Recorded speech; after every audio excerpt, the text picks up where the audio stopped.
Ни одно преступление не останется безнаказанным. В этом убедился герой нашего вчерашнего выпуска, который в пьяном состоянии вылетел на встречную полосу и сбил автомобиль. В результате чего пострадавший был отправлен в больницу, а милиция вместо того, чтобы наказать преступника, взялась за очевидцев аварии и начала их кошмарить, чтобы обелить виновника ДТП. И неспроста. Белорусы все же узнали, кто этот смельчак, который пытался ударить женщину с ноги. Им оказался сотрудник милиции Алексей Белинович, работающий под псевдонимом Бульба. Родился в Бобруйске и ранее работал в департаменте охраны. Примерно 6 лет назад переехал в столицу и начал свою блестящую карьеру в качестве тихаря на акциях протеста. Что ж, мы ничуть не сомневались в том, что красавцы Лукашенко – наглые преступники, способные поднять руку на кого угодно. Почти $1,5 миллиона из госбюджета намерен потратить министр обороны Хренин на капитальный ремонт 10 танков. Дорогостоящим усовершенствованием подлежат танки Т-72Б, которые были приняты на вооружение советской армии еще в середине 80-х. Это одна из многочисленных модификаций танка «Урал», который поставляется в такие страны, как Сирия, Ирак и Иран. Кроме этого, данную машину для убийств используют и пророссийские сепаратисты, воюющие на Донбассе. Эксперты по-разному оценивают эффективность танка «Урал». В частности, некоторые из них отмечают, что на войне между Азербайджаном и Арменией боевые машины продемонстрировали свою полную неэффективность. Справиться с беспилотниками они не могли. Впрочем, интересно другое. На кого собирается направить пушки отремонтированных танков Лукашенко и его верный Хренин? Оказывается, читать книги в нашей стране считается нарушением закона. Партизанский суд Минска осудил 60-летнюю пенсионерку Галину Гуленкову на 20 суток за то, что та читала книгу Василя Быкова. Столь вопиющее преступление женщина совершила, когда ехала в электричке на дачу. По словам сына задержанной, на станции к Галине подошел человек в рыбацкой одежде, взял под руку и предложил пройти с ним. Женщина растерялась, однако, не оказывая никакого сопротивления, последовала за мужчиной. А вот версия свидетеля была совсем иной. Неизвестный под псевдонимом заявил на суде, мол, пенсионерка на платформе призывала людей к активным действиям, выражающим неуважение к власти, а также размахивала руками. Несмотря на противоречивость показаний, суд посчитал Галину виновной и отправил ее за решеткой, пожелав при этом всего доброго.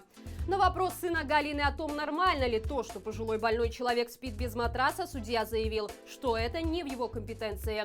Важно отметить, что осужденная недавно перенесла операцию по удалению щитовидной железы, так как у женщины онкология, но даже это не вызвало чувства жалости у так называемого судьи. Всего за чтение книг белорусских классиков электрички было задержано 14 пенсионерок, 13 из них получили крупные штрафы. На предприятии «Красносельскстройматериалы» нечем платить зарплату. Ситуация дошла до того, что работников буквально заставляют писать заявление за свой счет на 3 дня. Кроме того, зарплата снизилась в 2 раза, сбыт продукции слабый, а техника на заводе изношена.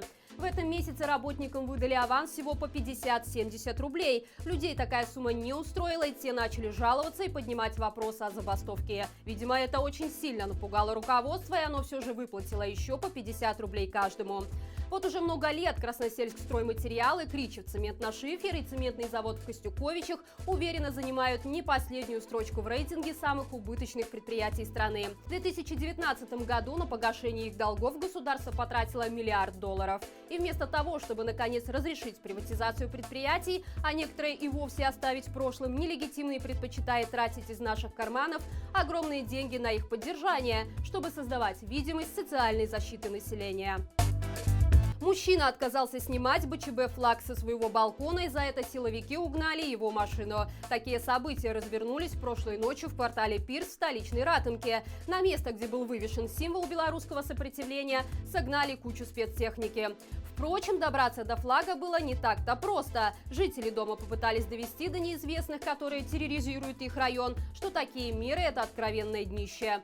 Однако адекватной реакции так и не дождались. Неизвестные лишь махали красными корочками и грозились привлечь всех несогласных к административной ответственности, напоминая, что этой весной она стала еще жестче.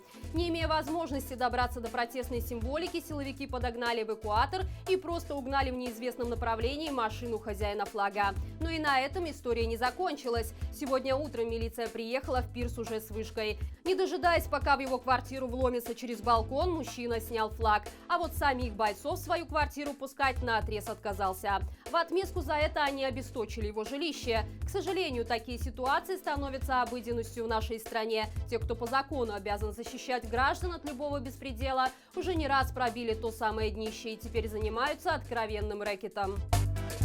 Онлайн и офлайн магазины товаров с национальной символикой Symbol Buy окончательно прекратили свою работу. Владелец бизнеса Павел Беловус объяснил это непрекращающимся последние 8 месяцев давлением со стороны нелегитимной власти. За это время магазин подвергся многочисленным набегам силовиков, которые изъяли огромное количество товара. МЧС отказалась согласовать установку новейшей системы пожарной безопасности, а чиновники наложили запрет на ведение розничной торговли в помещении на Машерова, который арендовал магазин. Кроме того, таможня отказывалась выпускать покупки клиентов Symbol Buy из Беларуси, а на торговую точку еженедельно обрушивались всевозможные проверки. Сумма ущерба, нанесенная такими действиями, составила более 50 тысяч рублей. Напомним также, что летом прошлого года перед закрытием магазина на Машерова к нему выстроилась огромная очередь из желающих поддержать бизнес. Тогда собравшихся жестоко разогнал ОМОН.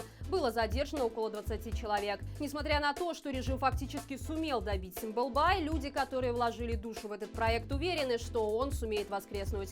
Для этого белорусы могут вновь показать силу своей солидарности и помочь магазину, который первым в стране задал тренд на национальную символику. Как это сделать, вы узнаете по ссылке, которую мы оставим в описании. Беларусь ударными темпами приближается к статусу самой бедной страны Европы. Первым звоночком стал антирекорд по самой низкой минимальной зарплате в регионе. За прошедшее десятилетие по данной позиции наша страна стабильно находилась в самом конце списка, рядом с Украиной и Молдовой. Однако политический кризис и грядущая девальвация подтолкнули экономику страны к самому дну. В настоящее время минимальная зарплата в Беларуси составляет $155 в эквиваленте, что на $10 ниже, чем в Молдове, и на 60 ниже, чем в Украине. Стоит отметить, что еще 5 лет назад среднегодовая зарплата в нашей стране была в 2-3 раза выше, чем у наших ближайших конкурентов по нижней планке антирейтинга. Сейчас показатель по данной позиции оказался самым низким за последние 9 лет и составляет $491 по курсу. До обещанных по 500 при режиме Лукашенко едва ли дотянем. И это все на сегодня. Не забывайте посмотреть наш новый выпуск, который мы совместно с проектом «Голос» создали, чтобы развенчивать мифы, сказанные на госканалах. Премьера посвящена пенсиям. Приятного всем просмотра. До завтра и живи Беларусь!